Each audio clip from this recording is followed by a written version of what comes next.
आप सभी का स्वागत है इस वीडियो में। और इस वीडियो में मैं आपको बताने जा रहा हूँ कि एनसीसी सर्टिफिकेट अगर आपके पास है तो आप किस प्राइवेट जॉब्स के लिए एलिजिबल हो।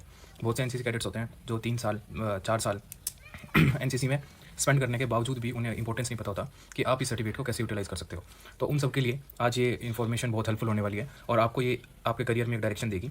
अगर आप फर्स्ट ईयर में हो एनसीसी कैडेट, या आपने फर्स्ट ईयर ऑफ ग्रेजुएशन में, सेकंड ईयर ऑफ ग्रेजुएशन में, या फिर आपने एनसीसी सर्टिफिकेट का एग्जाम पास कर लिया है, तो तीनों के लिए ये वीडियो बहुत ज़्यादा इंपॉर्टेंट होने जा रही है, क्योंकि इसमें आपको जो मैं आपको बताने जा रहा हूँ वो काफ़ी ज़्यादा बेनिफिशियल्स होगा। रही बात अगर हम गवर्नमेंट जॉब्स की करें तो जैसे कि एसएससी सीपीओ में काफ़ी अच्छी वेटेज होती है, दिल्ली पुलिस कांस्टेबल में up to constable to SI rank, सारे रैंक्स पे बहुत अच्छी वेटेज होती है दिल्ली पुलिस की, सॉरी बहुत अच्छी वेटेज होती है एनसीसी की, सी सर्टिफिकेट की। 5 मार्क्स जैसे कांस्टेबल में ऐड हो जाते हैं, 20 मार्क्स सीपीओ में ऐड हो जाते हैं। साथ के साथ ही पैरामिलिट्री के जितने भी एग्जाम्स हैं सब में 10 से 20 मार्क्स ऐड हो जाते हैं एनसीसी के। तो इस तरीके से एनसीसी में बहुत सारे बोनस मार्क्स मिलते हैं। आप अगर किसी गवर्नमेंट एग्जाम में अपीयर होते हो, इवन आप स्टेट गवर्नमेंट एग्जाम्स में अपीयर होते हो, तो भी एनसीसी के बहुत सारे बेनिफिट्स होते हैं। ऐसे ही कुछ प्राइवेट जॉब्स होती हैं जो एनसीसी सी सर्टिफिकेट होल्डर्स को बुला रही हैं। तो इस तरीके की प्राइवेट जॉब्स मैं आज आपको बताने जा रहा हूँ, जिससे कि अगर आप किसी फैमिली प्रेशर के चलते हुए या फिर फाइनेंशियल इशू के चलते हुए अगर आप प्राइवेट जॉब्स में अपना करियर बनाना चाहते हो या आपको इमीडिएट जॉब चाहिए तो आपकी हेल्प हो सके। इस वीडियो में जो भी मैंने एनालाइज किया है वो एनालाइज आपको आसपास कहीं पर देखने की नहीं मिलेगी, क्योंकि इस पॉइंट में कोई नहीं सोचता है। क्योंकि एनसीसी अगर सब लेते हैं डिफेंस को ज्वाइन करने के लिए, लेकिन कुछ ऐसे कैंडिडेट्स हैं जो कुछ ऐसे कैंडिडेट्स हैं जो एसएसबी में नहीं अच्छा कर पाते, उनकी स्पीकिंग स्किल्स या उनकी पर्सनैलिटी उस हिसाब से डेवलप नहीं हो पाती। और जो सोल्जर पोस्ट है डिफेंस में वो तो देखो टेम्प्रेरी हो चुकी है, 4 साल अग्निवीर का स्कीम आते ही। इसलिए ये प्राइवेट जॉब्स इंपॉर्टेंट हो जाती है, क्योंकि अगर आप प्राइवेट जॉब्स पे हो तो आपको हाथ के हाथ में स्किल भी मिलेगी और उस स्किल का एक्सपीरियंस भी मिलेगा। तो चलो शुरू करते हैं। सबसे पहली जो वैकेंसी है, इसमें इस वीडियो को एंड तक देखना। इसमें मैं आपको अराउंड 10 जॉब्स बताऊंगा प्राइवेट, जिसमें आप डायरेक्ट अप्लाई कर सकते हो। और इसमें किसी भी जॉब्स के लिए आपको कोई भी जो है, इवन आपको फॉर्म फीस भी फिल नहीं करनी। A to Z अधिकतर सारी फ्री हैं। और पे स्केल सब में आप ये मान के चलो कि 4 LP टू 8 to 10 LP जाता है। तो सबसे पहले हम शुरू करते हैं रिलायंस जीसीएस की। रिलायंस जीसीएस में है जैसे कि Reliance global corporate security. Reliance global corporate security का मतलब है कि रिलायंस के जो एसेट्स हैं, एसेट्स होते हैं जैसे बड़ी बड़ी उनकी रिफाइनरी है, उनकी प्रॉपर्टी है, उनकी एसेट्स में आ जाते हैं मशीनरी टू लेबर सब आगे। तो उसमें उन चीज़ों की सेफ्टी एंड सिक्योरिटी सुनने में आपको शायद ये इट्स साउंड ऑड की आप सिक्योरिटी के लिए मैं आपको बता रहा हूँ, बट ये कि देखो हर चीज़ का एक स्केल होता है। जॉब को आप जज करो उसके पे स्केल से, क्योंकि जितना ज़्यादा पे स्केल होगा वो जॉब उतनी ज़्यादा अच्छी है। अगर आप यंग एज में हो तो आपको अगर हाई पेइंग जॉब मिल जाती है तो वो आपके फ्यूचर के लिए सबसे ज़्यादा अच्छी रहेगी। तो रिलायंस ईसीएस में आपको as a security executive post मिलती है और उसमें पे स्केल रहता है अराउंड 50,000। तो इसके लिए एक सिंपल एग्जाम का प्रोसेस होता है। जैसे कि पहले आपको एक शॉर्ट लिस्ट करा जाएगा और उसके बाद आपका रिटर्न एग्जाम होगा एक, और उस रिटर्न एग्जाम के बाद आपको ग्रुप डिस्कशन और इंटरव्यू के लिए बुलाया जाएगा। तो इस तरीके के छोटे छोटे टास्क होते हैं। उसमें एक साइकोमेट्री टेस्ट भी होता है। तो ये सिंपल से एक प्रोसेस फॉलो करने के बाद आपका मेडिकल हो जाएगा और उसमें आप ज्वाइन कर सकते हो। साल में 1 से 2 बार निकल जाती है वैकेंसी एज पर नीड, और 120 सीट्स निकलती हैं। इसकी नोटिफिकेशन आप चैनल को सब्सक्राइब करके रखना, आपको साथ के साथ मिल जाएगी जब भी नेक्स्ट वैकेंसी निकलेगी। अभी वैकेंसी निकली हुई थी और वो जो है जा चुकी है इस साल 2025 के लिए। सेकंड मैं आपको बताने जा रहा हूँ रिलायंस ईपीजी। रिलायंस ईपीजी में होता है इलाइट प्रोटेक्शन ग्रुप। इनका काम है, देखो आपने सुना होगा अनंत अंबानी, नीता अंबानी।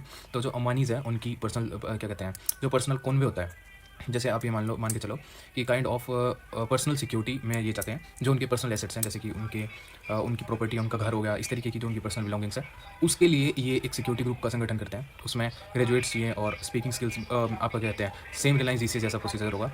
आपको शॉर्टलिस्ट कर दिया जाएगा, लेकिन इसमें आपका रिटर्न एग्जाम नहीं होगा, डायरेक्ट आप जाओगे, आपका ग्रुप डिस्कशन कराया जाएगा और ग्रुप डिस्कशन के बाद आपका जो है इंटरव्यू हो जाएगा। तो ये प्रोसेस रहेगा ईपीजी में। ईपीजी में पे स्केल अच्छा रहता है, इवन आपको ट्रेनिंग पे 45,000 इन हैंड मिलने लगेंगे, और ट्रेनिंग के बाद 55 to 60,000 आप एक्सपेक्ट कर सकते हो। ट्रेनिंग इसकी फ़ौरन होती है, तो आपको देश से बाहर जाना पड़ेगा ट्रेनिंग के लिए। बाकी ये कि एक बहुत अच्छी अपॉर्चुनिटी है ईपीजी, करियर सिक्योर हो जाएगा और लाइफ टाइम में अच्छी ग्रोथ है। आप एक्सपेक्ट कर सकते हो सैलरीज इन लैख, आप थोड़ा एक्सपीरियंस के बाद। थर्ड मैं आपको जो वैकेंसी बताने जा रहा हूँ वो है security executive officer eight airport. तो एयरपोर्ट पे सिक्योरिटी एग्जीक्यूटिव की पोस्ट निकलती है, जो सिक्योरिटी का ग्राउंड स्टाफ है उसकी मॉनिटरिंग, साथ के साथ सिक्योरिटी, सेफ्टी, हैंडलिंग, कंट्रोल और क्या कहते हैं, सिक्योरिटी को एग्जीक्यूट कराना। एग्जीक्यूट का मतलब काम होता है इंप्लीमेंट कराना, ये आपकी रिस्पॉन्सिबिलिटी रहेगी। साथ के साथ छोटी छोटी और रिस्पॉन्सिबिलिटी ऐड हो जाती है इस पोस्ट में, जैसे कि वेरिफिकेशन कराना और क्या कहते हैं मॉनिटरिंग करना। इस तरीके की जो प्रोफाइल और ऐड हो जाती है इस काम में। इसमें आपको स्टार्टिंग में आप 30,000 अप्रॉक्स बेसिक पे में कुछ ऐड करके, जैसे कि इंसेंटिव्स मिलते हैं शिफ्ट वाइज, तो आप एक्सपेक्ट कर सकते हो स्टार्टिंग आपकी 30,000 से हो जाएगी। और उसके बाद बेसिक पे आप 1 साल के एक्सपीरियंस के बाद अपनी एज्यूम करके चलोगे 37,000 अप्रॉक्स आपको पे मिल जाएगा।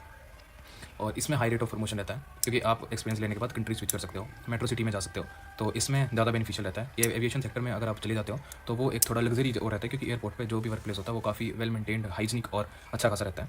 साथ के साथ आपकी फैमिली के लिए भी टिकट्स वगैरह देते हैं, मेडिकल, देखो सॉरी ये मैं आपको बताना भूल गया, जीसीएस में ईपीजी में मेडिकल भी है, मेडिकल इंश्योरेंस भी मिलता है, फैमिली के लिए मेडिकल भी मिलता है, साथ के साथ इंसेंटिव्स, बोनस, ये सारी चीज़ें मिलती हैं।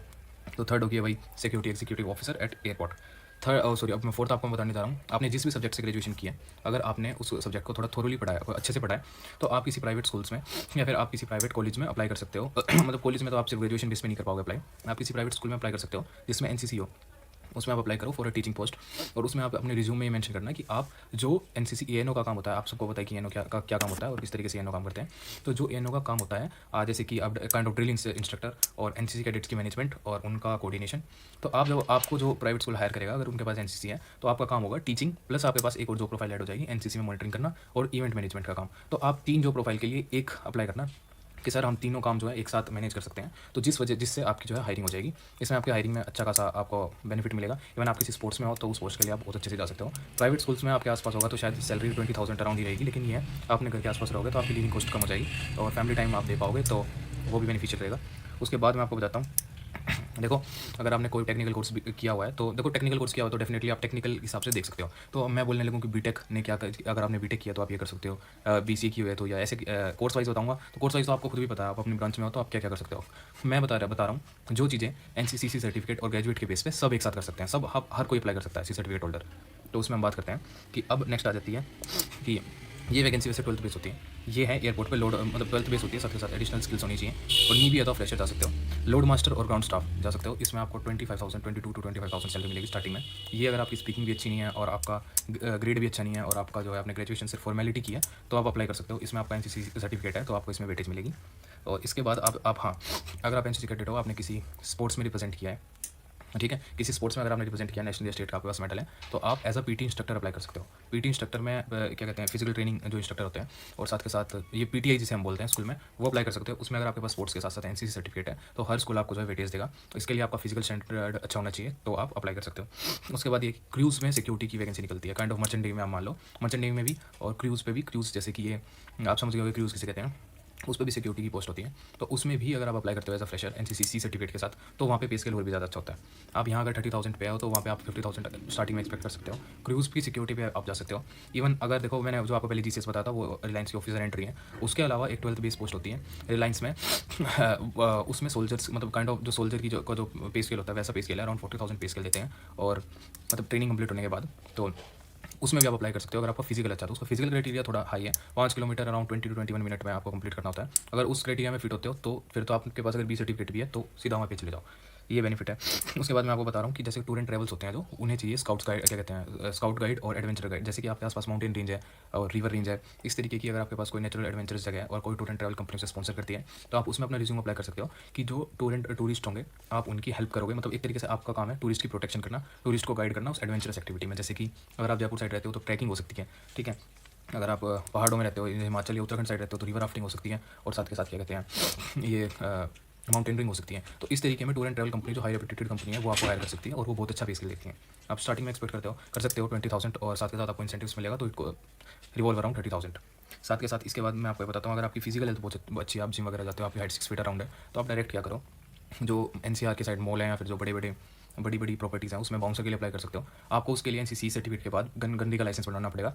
उसमें आप एक्सपेक्ट कर सकते हो 60,000 के अराउंड स्टार्टिंग में। वो एक काफ़ी सही और सिक्योर जॉब निकल जाती है। नाइट शिफ्ट भी कर सकते हो, उसमें फिर भी ज़्यादा बेनिफिट हो जाता है। तो अगर फिजिकल स्टैंडर्ड हाई है तो उसमें जा सकते हो। उसके अलावा ये है कि अगर आपने सिंपल बीएससी की हुई है तो आप टीसीएस में के जॉब के लिए अप्लाई कर सकते हो। हर एक इंटरव्यू में आपको वेटेज मिलेगी बिकॉज ऑफ एनसीसी। और इसके बाद ये है कि अगर आप अपने पीजी के लिए पढ़ने के लिए कंट्री स्विच करना चाहते हो तो कंट्री स्विच करने जाओगे तो जो दूसरी कंट्री में जाओगे वहाँ पे आप एज अ सिक्योरिटी का काम कर सकते हो अपनी सी सर्टिफिकेट के बेसिस पे। वो आपको एक जो लेबर का पे स्केल है वहाँ पे उससे ज़्यादा बेटर आपको पे स्केल मिल जाएगा।